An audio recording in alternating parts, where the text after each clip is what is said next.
అతి తక్కువ వడ్డీ రేట్లకే పొందండి Punjab national bank home loans, car loans. Zero processing fee, zero documentation charges. వెంటనే మీ బ్రాంచ్ ని సంప్రదించండి.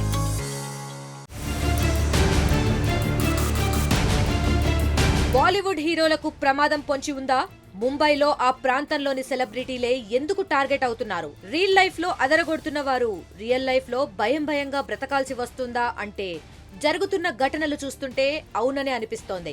తాజాగా దుండగుడి దాడిలో తీవ్రంగా గాయపడ్డ హీరో సైఫ్ అలీ ఖాన్ ఆస్పత్రిలో చికిత్స పొందుతుండటంతో ప్రముఖులకు ఉన్న థ్రెట్ పై ముంబైలోనే కాదు ఇప్పుడు దేశమంతా చర్చ జరుగుతోంది. కృష్ణ జింకలను వేటాడినందుకు సల్మాన్ ఖాన్ ని టార్గెట్ చేసుకుంది బెస్టోయ్ గ్యాంగ్.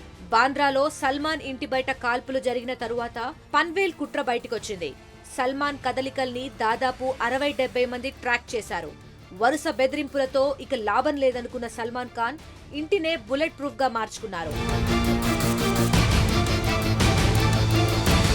అజయ్ దేవ్గన్ లాంటి హీరో బుల్లెట్ ప్రూఫ్ కారుతో పాటు పటిష్టమైన సెక్యూరిటీతో బయటకొస్తున్నారు. 3 ఏళ్ల క్రితమే గన్ లైసెన్స్ తీసుకున్న సల్మాన్ అప్పట్లోనే కారుని, ఈ మధ్యే ఇంటిని బుల్లెట్ ప్రూఫ్ గా మార్చుకున్నారు.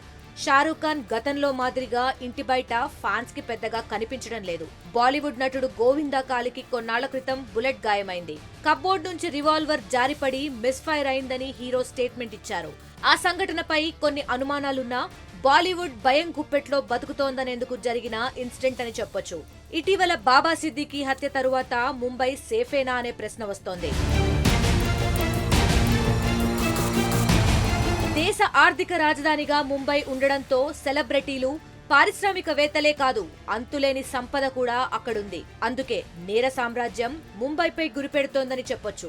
సైఫ్ పై దాడి కూడా ఏదో దొంగ పనే అయి ఉంటుందని పోలీసులు అనుమానిస్తున్నారు. జరిగిన దాడితో ఏమాత్రం ఆదమర్చినా ప్రమాదమేనని సెలబ్రిటీలు, ప్రముఖులను భయమైతే వెంటాడుతోంది. ముంబైలోని బాంద్రా సామాన్యులు కలలు కనే సంపన్న ప్రాంతం.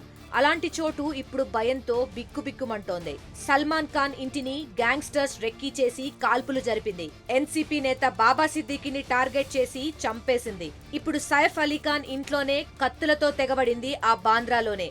అసలు సైఫ్ ని టార్గెట్ చేసింది ఎవరు అనే ప్రశ్న అందరిలో మరింత భయం పుట్టిస్తోంది. మరిన్ని వీడియోస్ కోసం ఛానల్ ని సబ్స్క్రైబ్ చేయండి. లేటెస్ట్ అప్డేట్స్ కోసం వాట్సాప్ ఛానల్ ని ఫాలో అవ్వండి. ఆ లింక్ డిస్క్రిప్షన్ లో ఉంది.